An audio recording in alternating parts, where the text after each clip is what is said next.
guys, so welcome back di channelnya Gerayu bareng aku Mei. Thank you so much kalian udah balik lagi ke channel ini setiap minggunya, and that means a lot. I am so grateful for that.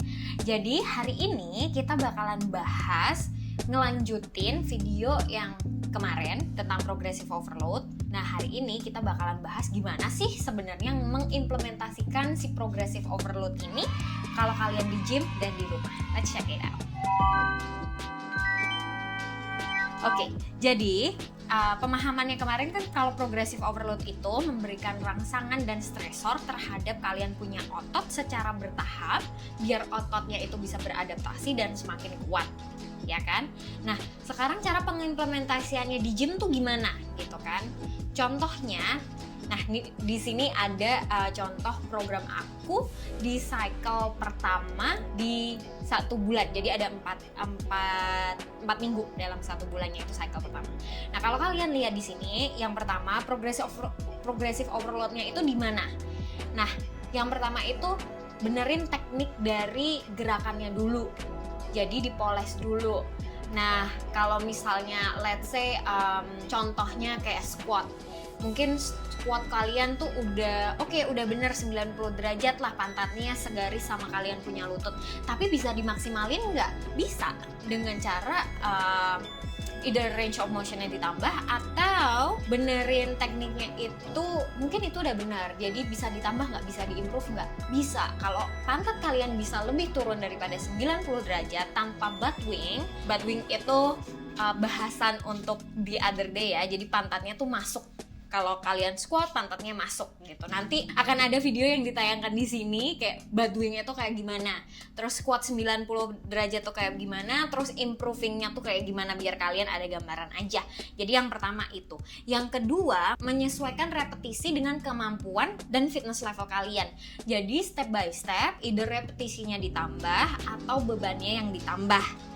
Jadi kalau kalian lihat di spreadsheet ini itu bebannya ditambah setiap minggunya. Nggak banyak, memang nggak banyak, tapi kayak cuma 2,5 kilo karena memang harusnya badan beradaptasinya secara bertahap. Jadi nggak yang minggu ini squat 20 kilo terus tiba-tiba minggu depan latihannya squatnya pakai 5 kilo. Kaget nggak tuh? Kaget, say.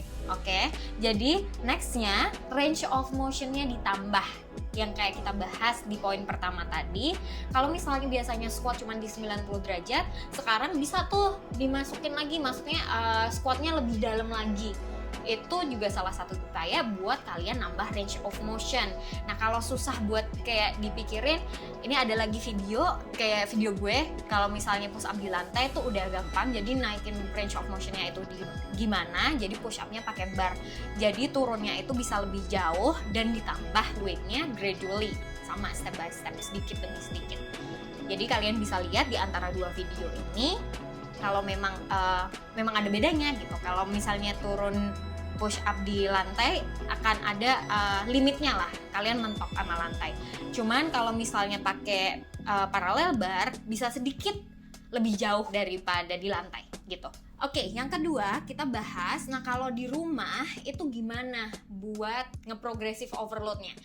Actually konsepnya sama. Yang pertama teknik dulu dibenerin. Kalau misalnya kalian memang kayak yang tekniknya gimana sih benerinnya gitu, dan kalian ada rezeki lebih, hire coach. Karena even aku punya coach juga. Jadi ada orang yang bantuin tektokan kayak, oh iya actually lo kurangnya di sini, actually lo kurangnya di sini. Akan ada hal-hal yang kalian nggak bisa lihat sendiri di mata kepala kalian yang akan terlihat di mata kepala orang lain. Jadi it's always good to hire a coach. Yang kedua, repetisinya ditambah atau diulang-ulang biar teknik tadi yang udah bener itu stick sama kalian. Yang bener begini, yang bener begini, yang bener begini. Jadi badan kalian itu bakalan reacting the same way. Jadi nggak balik lagi ke teknik yang sebelumnya kurang proper, tapi diulang-ulang dengan teknik yang benar sampai badan kalian itu ingetnya yang benar ini daripada yang salah. Yang ketiga, tambah setnya. Jadi kalau misalnya repetisinya let's say kalian mau air squatnya udah benar dari 8 ke 12, 15, mentok 20 lah sampai ke 20 atau mungkin 50. Tapi nggak mungkin kan kalian air squat terus sampai 50 repetisi. Ya mungkin aja sih. Cuman kayak do you have that kind of time? No. Karena ya gimana ya, it's gonna be another way yang kalian bisa memaksimize kalian punya latihan instead of nambahin repnya melulu. Kalian mau bakalan kalau misalnya udah let's say udah 50 udah gampang, terus 100 udah gampang, terus kalian mau nambah repsnya tuh sampai kapan? Sampai 1000 kah? 2000 kah? Kan berarti makan waktu lebih banyak. Jadi instead of that tambahin setnya, dan yang paling bener sih tambahin bebannya. Jadi tetap main di rep range I don't know, kalau misalnya kalian mau strength 3-5, kalian mau hypertrophy di 12-20, terus tinggal tambahin setnya dan bebannya, kayak gitu.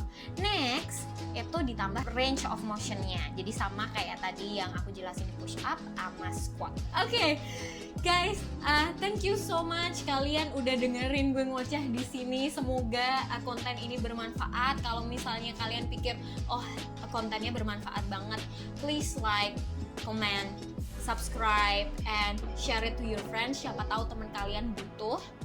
Dan ini tuh kayak kalian sending some love buat kalian punya temen kalau misalnya kalian berbagi informasi yang bermanfaat. Thank you so much. See you next week.